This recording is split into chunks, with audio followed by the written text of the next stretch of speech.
आज का जो हमारा लेक्चर है वो प्लांट टिश्यू कल्चर मेथडोलॉजी पर है। इसमें हम पढ़ेंगे बेसिक स्टेप क्या होते हैं प्लांट टिश्यू कल्चर के। तो स्टार्ट करते हैं लेक्चर को। जो हमारा फर्स्ट स्टेप होता है वो होता है प्रिपरेशन ऑफ कल्चर मीडिया, यानी कि हमें जब हम प्लांट टिश्यू कल्चर करेंगे उसके लिए कौन सा कल्चर मीडिया यूज़ करना है उसकी प्रिपरेशन करते हैं। और जो सेकंड स्टेप होता है वो होता है सिलेक्शन ऑफ एक्सप्लांट। एक्सप्लांट यानी कि कोई भी प्लांट पार्ट जिसे हम कल्चर करेंगे और उससे हम न्यू प्लांट को डेवलप करते हैं, उसे एक्सप्लांट कहते हैं। तीसरे नंबर पे आता है स्टेलाइजेशन ऑफ एक्सप्लांट। इसमें जो हमारा एक्सप्लांट होता है उसका स्टेलाइजेशन करते हैं। चौथे नंबर पे आता है इनोकुलेशन ऑफ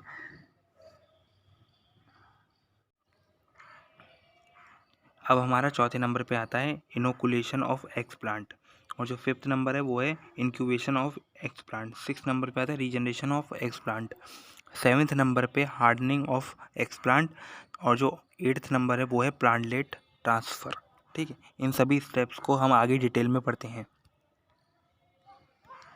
सबसे पहले आता है हमारा पहला step preparation of suitable nutrient medium. सबसे पहले इस पॉइंट को पढ़ते हैं कि ये क्या कहना चाहता है। Suitable nutrient medium for plant tissue culture are prepared in the plant biotechnology laboratory. Culture media are prepared in the contamination free environment, यानी कि लेमिनार एयर फ्लो। ठीक, culture media is always autoclaved before use in the plant tissue culture method. Culture media autoclaved at the 15 psi for 30 minutes for the sterilization of hormones and vitamin. Use millipore filter। जो पहला point है ये हमें ये बताना चाहता है कि जब हम प्लांट टिश्यू कल्चर के लिए न्यूट्रिएंट मीडियम या प्लांट टिश्यू कल्चर मीडियम का प्रिपरेशन करते हैं तो उसके लिए हम कंटेमिनेशन फ्री इन्वायरमेंट को क्रिएट करते हैं, यानी कि लेमिनार एयर फ्लो का यूज़ करते हैं। ठीक, लेमिनार एयर फ्लो में कंटेमिनेशन फ्री इन्वायरमेंट हम यूवी लाइट के द्वारा क्रिएट कर सकते हैं। ठीक है, इसके बाद क्या आता है जो कल्चर मीडियम है उसे ऑटोक्लेव करते हैं।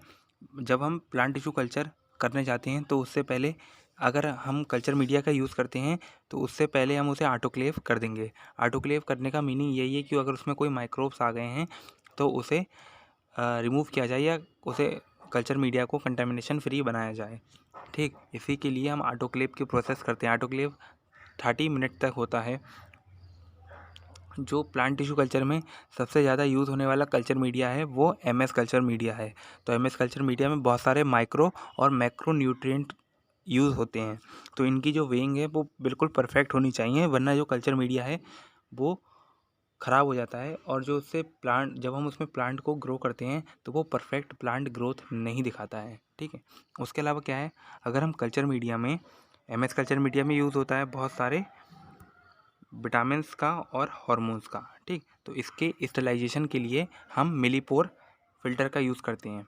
हमने अपने कल्चर मीडिया को फ़िल्टर कर लिया, यानी मतलब वो ऑटोक्लेव कर लिया, सॉरी फ़िल्टर नहीं, ऑटोक्लेव, कल्चर मीडिया को ऑटोक्लेव कर लिया और उसके बाद जो विटामिन्स हैं और हार्मोन्स हैं उनको फ़िल्टर करने के लिए हम मिलीपोर फ़िल्टर का यूज़ करेंगे। उसके बाद जो हमारा कल्चर मीडिया है जिसे हमने ऑटोक्लेव कर लिया उसके अंदर हम ये मिलीपोर से फ़िल्टर किए हुए हार्मोन्स और जो आपके विटामिन्स हैं उन्हें ऐड कर देते हैं। ठीक है, हार्मोन्स में आपके ऑक्सिन और साइटोकाइनिन होते हैं और जो विटामिन्स है वो काफ़ी होते हैं।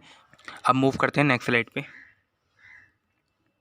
Selection of explant. एक्सप्लांट क्या होता है, प्लांट का कोई भी ऐसा पार्ट जिसे कल्चर करके हम न्यू प्लांट को डेवलप करते हैं, एक्सप्लांट कहलाता है। ठीक, एक्सप्लांट का साइज़ क्या होता है, 2 से 3 या 4 mm तक हो सकता है।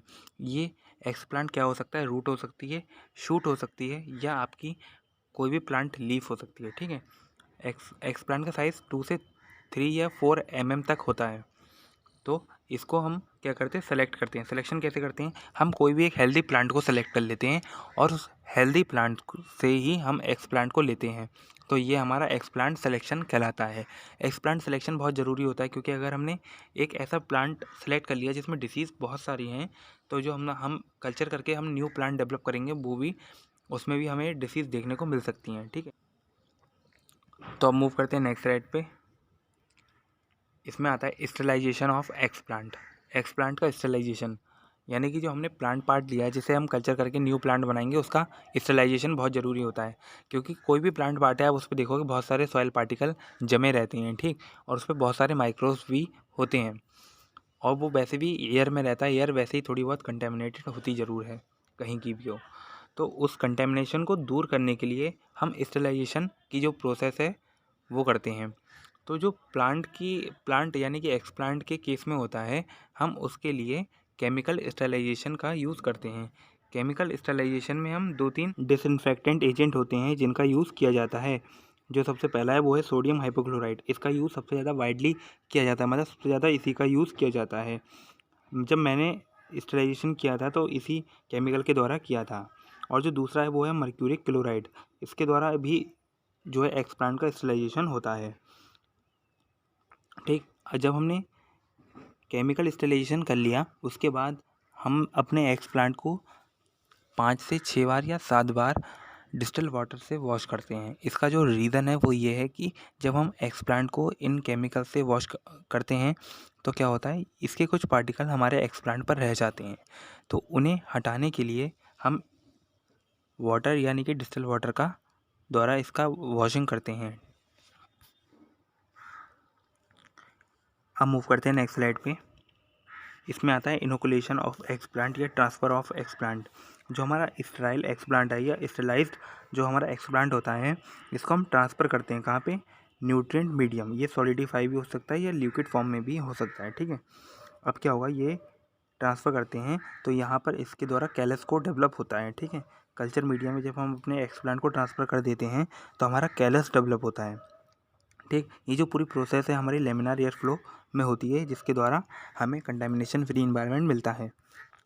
इसके बाद आता है हमारा इंक्यूबेशन। ठीक, इंक्यूबेशन क्या होता है, एक ऐसा प्रोसेस होता है कि जिसमें हम जो हमने कल्चर किया है यानी कि एक्सप्लांट को हमने कल्चर मीडिया में ट्रांसफ़र किया है, उस कल्चर ट्यूब को हम एक ऐसे रूम या चैम्बर में ट्रांसफ़र कर देते हैं जिसमें ह्यूमिडिटी उसे दी जाती है कंट्रोल कंडीशन में, या टेम्परेचर भी दिया जाता है कंट्रोल कंडीशन में, और लाइट प्रोवाइड की जाती है वो भी कंट्रोल कंडीशन में की जाती है, जिसके द्वारा जो हमारा एक्सप्लांट है उससे एक परफेक्ट कैलस को डेवलप किया जा सके। ठीक, इसमें ये बताया गया है। तो हमारा कैलस डेवलप हो जाता है अगर हम उसे कंट्रोल कंडीशन प्रोवाइड करते हैं।